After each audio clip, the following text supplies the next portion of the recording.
It's Hollywood Balls with me, Geordie Pete Redding, and it's a very special Hollywood Balls. It's our first annual awards, so who better to join me than Super Kevin Campbell? Who are you, Hollywood Balls? Who are you, Pete? Got the Dicky Ball one. You know why, and it's red. You know why. Well, we'll get straight onto that because huge congratulations off the first order of the day to Kevin Campbell and his team of FA Cup holders. Great win. Thank you very And we called it right, by the way, didn't we? Yes, we did. Yes, we did. We said 2-1. Thank you very much, Pete. You know, listen, when Arsenal went 1-0 down, I know a lot of guys were panicking. I never panicked one bit. I said, No. It's perfect. It's perfect. And we got it right, Pete. We've got to say we got it right. And, you know, this is one thing I will say. Arsenal deserve to win. People are talking about the referee influenced the game. Chelsea did not have a shot on target in the second half. You cannot get back into a game if you don't hit the target, Pete. That's not the referee's fault. We talked about tactics on our build-up to the FA Cup final, and we mentioned about how it might pan out. I mean, Chelsea started really well, and then all of a sudden, Arsenal grew into the game. They grew into the game, and everyone said, oh, Chelsea disappeared. No, Arsenal didn't let them. Arsenal had a game plan, and boy, did it work well. Yep, it worked well. And look, Arteta adjusted. Frank Lampard didn't. Or he didn't know how to adjust out of that clamp that Arsenal had on them. You know, they huffed and puffed a little bit, but, you know, if you don't hit the target, you don't have a shot on target. You can't get back into the game unless the opposition gift you a goal. Yeah, so it was a job well done. Yeah, it was a job. It was a job well done. You know, they suffered a few injuries, etc. But you know, it's all part of the game, isn't it? You have to adjust, and you know, Arsenal did, and Chelsea didn't.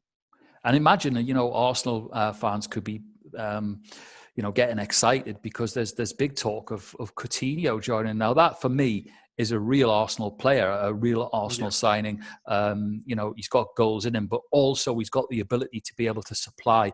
And I think that's something that should excite all Laguna, shouldn't it?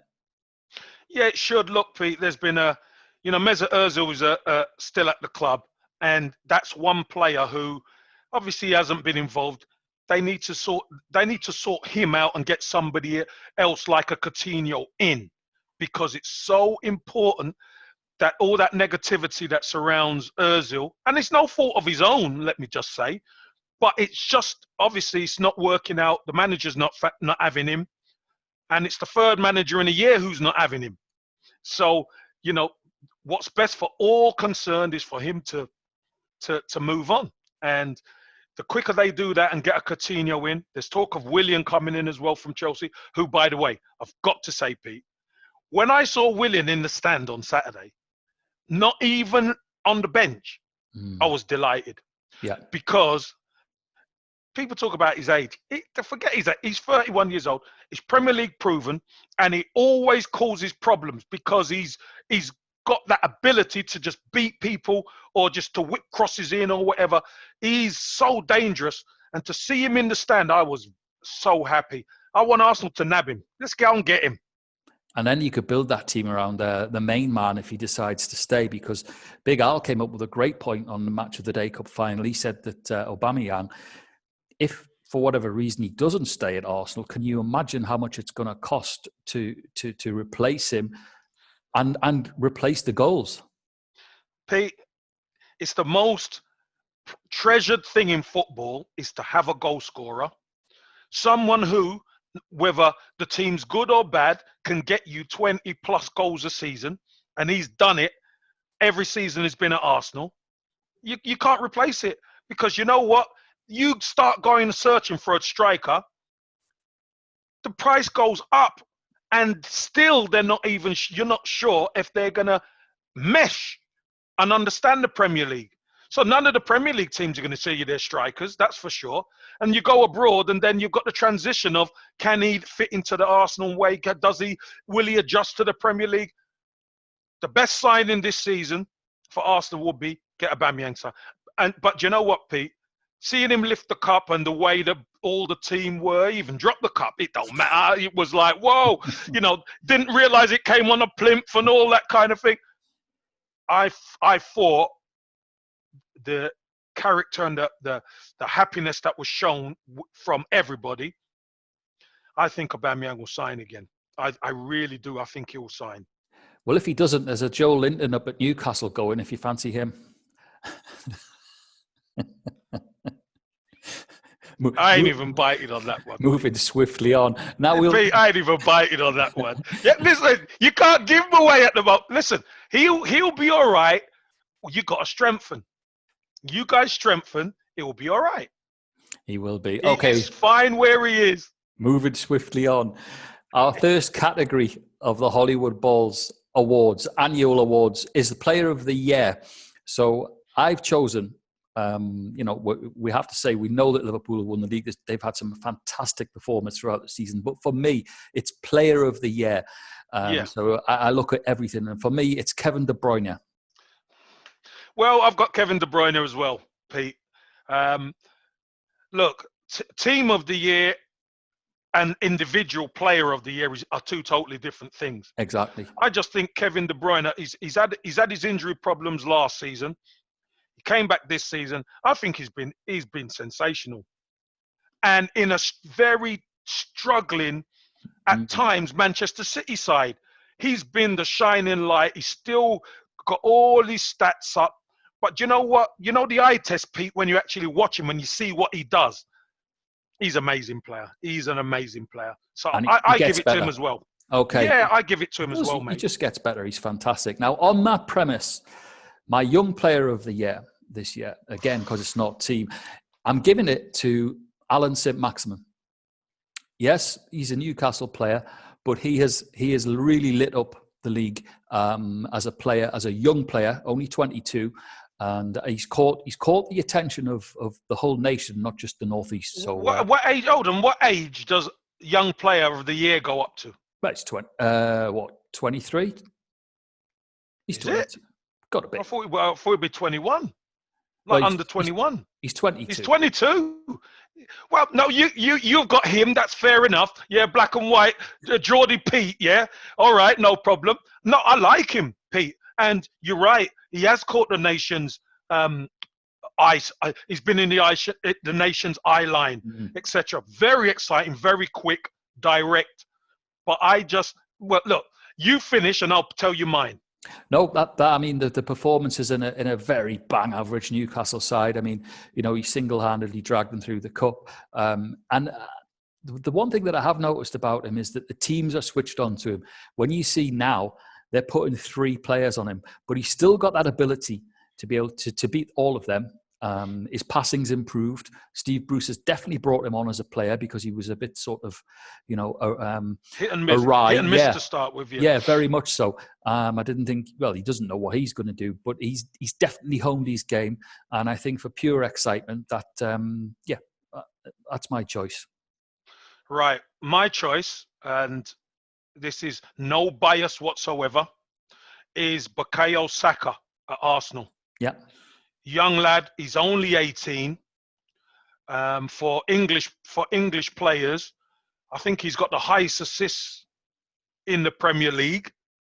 Highest assists in the Premier League. He's 18 years old. Wow. He's played left midfield, left wing, and left back, and centre mid for Arsenal this season. He's played in Europe. He's played in the league. He's played in the cups. He's had an absolutely fantastic season. Signed a new deal, which is rightly so because he was only on peanuts to start with. But I'm going to give it to him. I could have gone down the road of Phil Foden, who's starting to play a little bit more now, but he doesn't play enough for me. Yeah, he hasn't. Yeah, he hasn't played come on enough. A lot of sub as well, hasn't he? So he hasn't played enough games. He's a very, very good player. I've known him since he was 6 years old, but he just hasn't played enough. I'm going to give it to Bukayo Saka for me because I think in that average Arsenal team where things were going pear-shaped before Arteta come in, he was a shining light. Another one who didn't quite finish the season, who I've got to give a special mention to, is Gabriel Martinelli. Yeah. Who obviously had to undergo knee surgery. He's on double figures in goals at Arsenal. I think he's still second top goal scorer at Arsenal. He hasn't been involved for a few months. And he's only, 18, 19. So, big things are expected of these kids. But I'll give it to Saka and Maximum. That's a good shout from you. I'm going to go, Women's Player of the Year. We have to mention. There's only one winner. No, for me, it's funny you say that. I'm giving mine to Ariana Cristioni, who is the Paris Saint-Germain goalkeeper. But more importantly, Kev, she's also the brand director of Paris Saint-Germain. So she's got a massive role off the pitch as well as on it. All-round great girl, great performer. Pete, hold on a minute. Are we dealing with England here, or are we dealing with the world? The world. Player of the Year. Come on, man. It's not World Player of the Year. We're talking about Premier League here. Player of the Year. We're talking Kevin De Bruyne. Is he been the best player in the whole of the world? For me, yeah. How do you know? You haven't seen all the players in the world. Ariana gets it. Ariana gets the vote. All right. I'm only playing devil's advocate. Who've you got? Listen, I've got Bethany England. Yep. Who plays for Chelsea. She's been sensational, absolute top goal scorer for club and country. And I'm not so au fait with the international game like you are, Pete. So I'm going to give it to Bethany England, mate. Good choice. Great choice. Okay, moving on. We've got Goalkeeper of the Year, and mine is in the Premier League. FYI, a young man who's certainly causing great headlines. I'm giving it to Dean Henderson. There's a lot of stories. I mean, he's played in a team. He's been the backbone of a team which have had a superb season. So more of them later.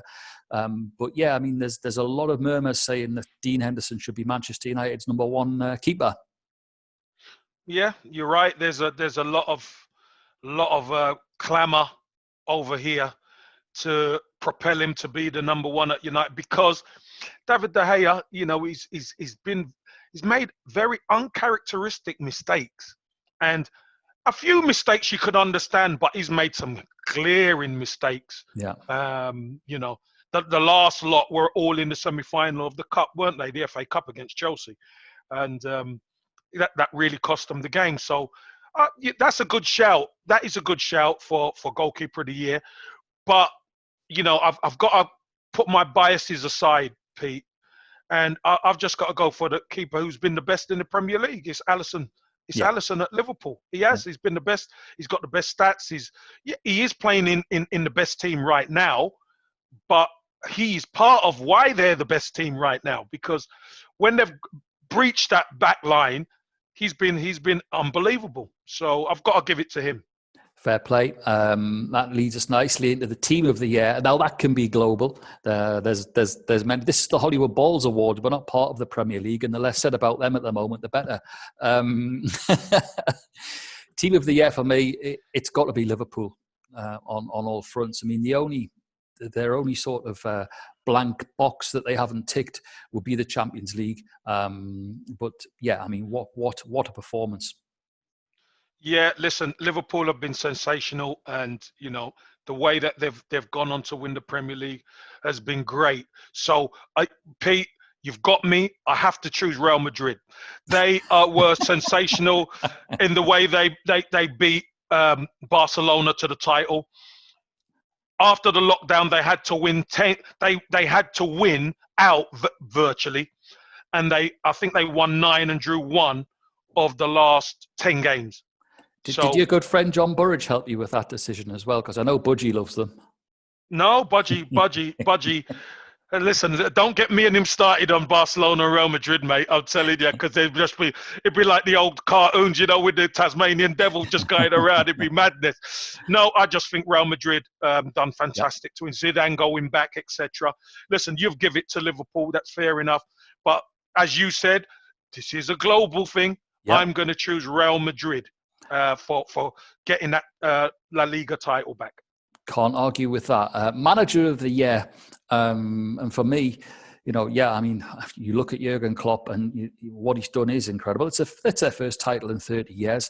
Solskjaer has done well. Manchester United, he's got them back up quietly and playing some good football, and they've got goals in them at last, which is what they were crying out for. But for me, it's Chris Wilder at Sheffield United. They came up. They've got the same squad, Kev. They've done what others have failed to do. And apart from a little blip during this post-lockdown period, they've been absolutely superb. And what I love about him is he's so humble. There was an interview that he was giving, and Jose Mourinho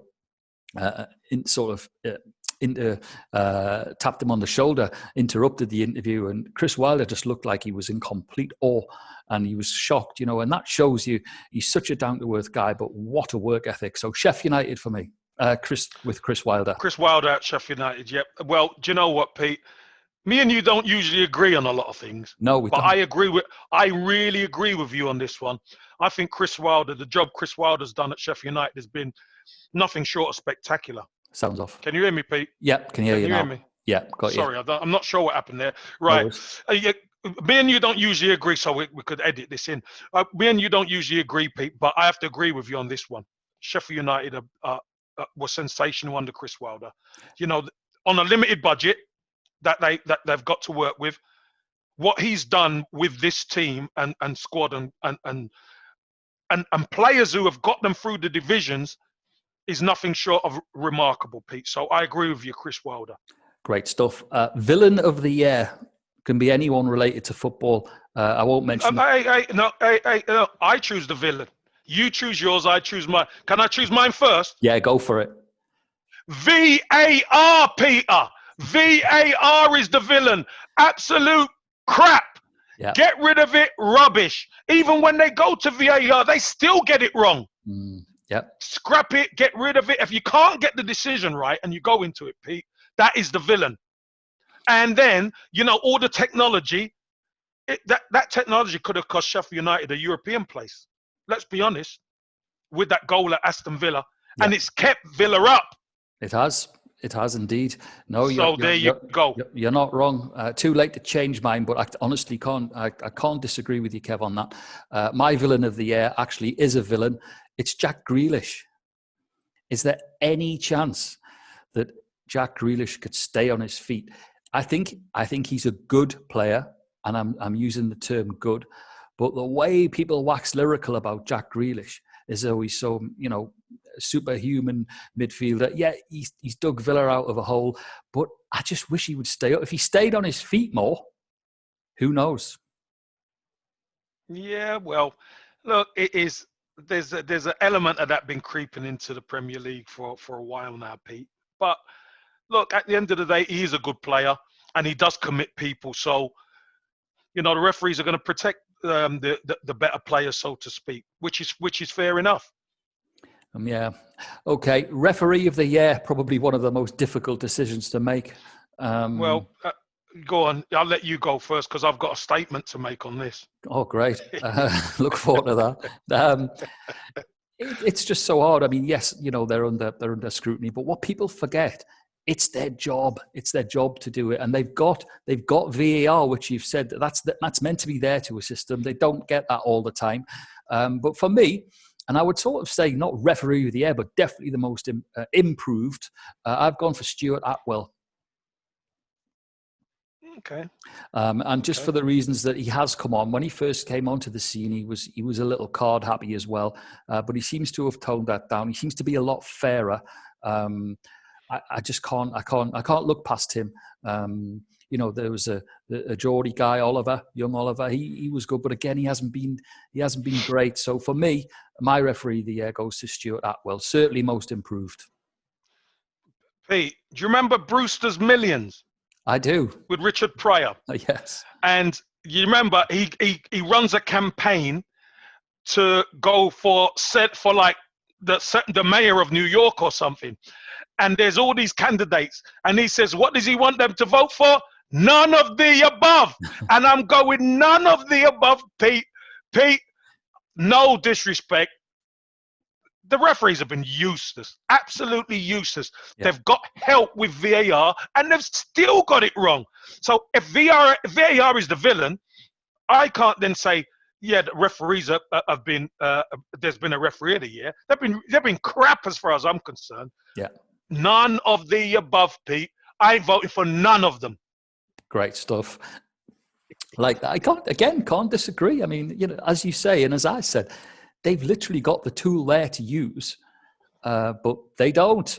Anyway, that's another discussion. We'll get Keith Hackett involved. Don't start Keith off, by the way. Crikey. Hollywood Ball's special mention of the year. We'll let you go first, Kev. Hollywood Ball's special mention of the year. Anyone in particular or anything in particular?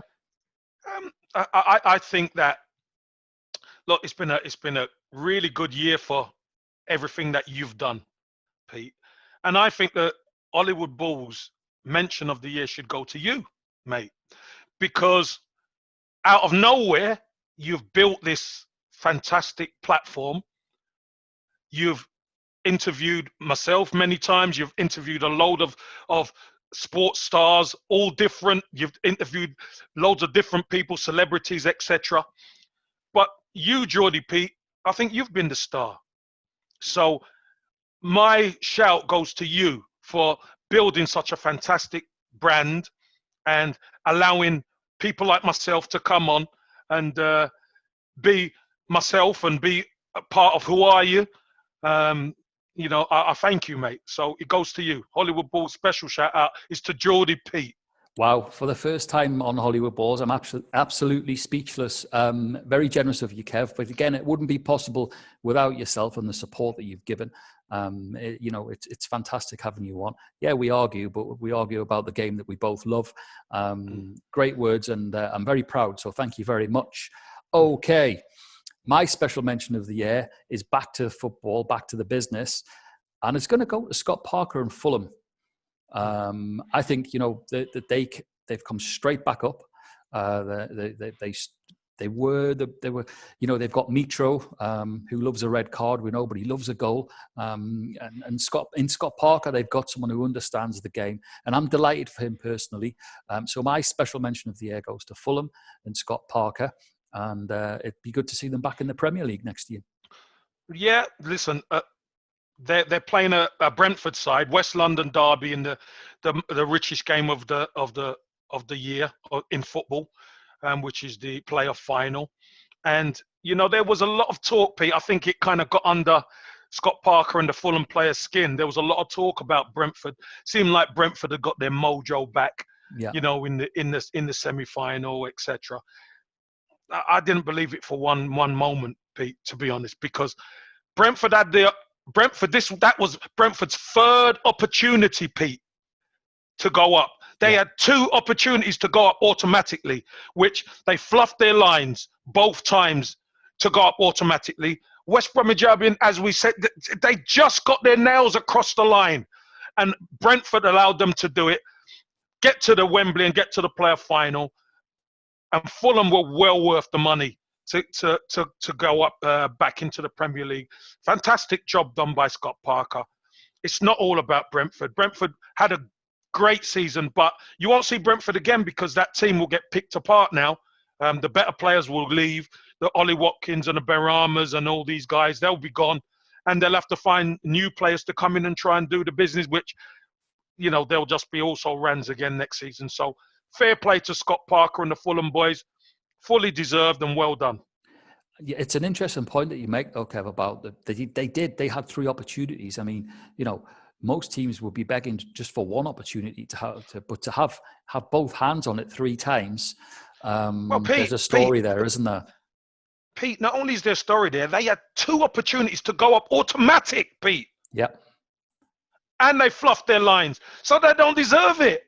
No, they don't. They don't deserve it. So banished to the champ for Brentford, as per Geordie Pete and Super Kevin Campbell. That concludes our awards. Kev and I are going to disappear and go and watch the fireworks. And then the season starts again. Was it next week? Yeah, well, it's going to feel like next week, Pete, I tell you. Well, congratulations to Arsenal, who booked their place in the Europa League, obviously, but they're cup holders, which means more to the fans. So congratulations to Kev and to all at Arsenal. And congratulations to all our winners and losers here on Hollywood Balls. Kev, we'll see you really soon. Pete, love it. And have me back on Who Are Ya? Who Are Ya?